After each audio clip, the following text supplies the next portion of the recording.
ఇలాంటి వినూత్నమైన కార్యక్రమాలు వచ్చినప్పుడు నిన్న మొన్న నేను చూశాను.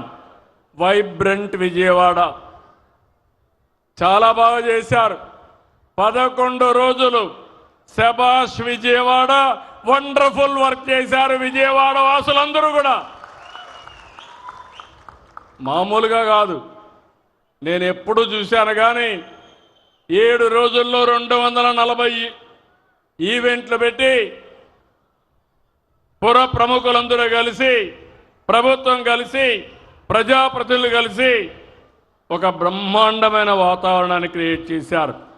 ఒకప్పుడు దసరా అంటే బెంగాల్, దసరా అంటే మైసూర్, ఇప్పుడు దసరా అంటే విజయవాడ. అవునా కాదా? కొత్త చరిత్ర.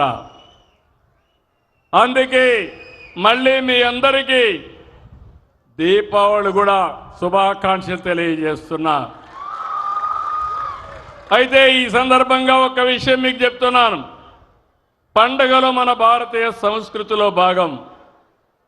ముఖ్యంగా మన తెలుగువారు కూడా అత్యంత భక్తితో, నిష్ఠతో, శ్రద్ధతో జరుపుకుంటాం. ఈరోజు మీరు చూస్తే కృష్ణమ్మ ఎంత బ్రహ్మాండంగా పారుతా ఉందంటే, ఆ కృష్ణమ్మ వారధికి సాయంత్రం ఒక్కసారి పోయి చూస్తే కన్నుల పండుగగా ఉంటుంది, ఆహ్లాదాన్ని ఇస్తుంది.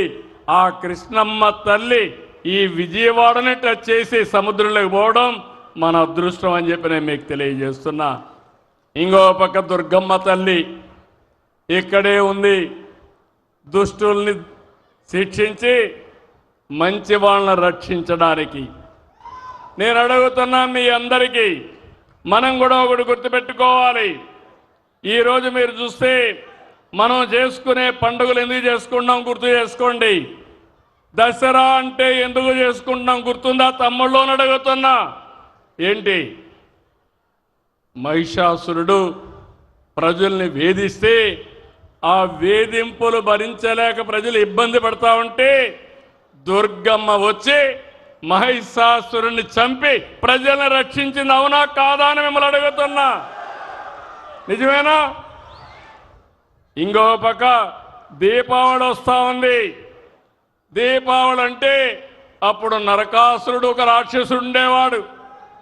ఆ రాక్షసుడు అందరినీ ఇబ్బందులు పెట్టేవాడు.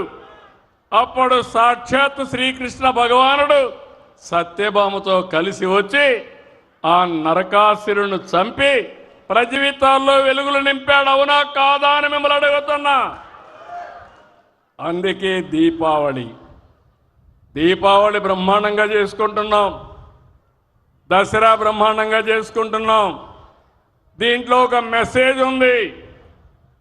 దుష్టుల్ని ఎట్టి పరిస్థితుల్లో ఉపేక్షించకూడదని.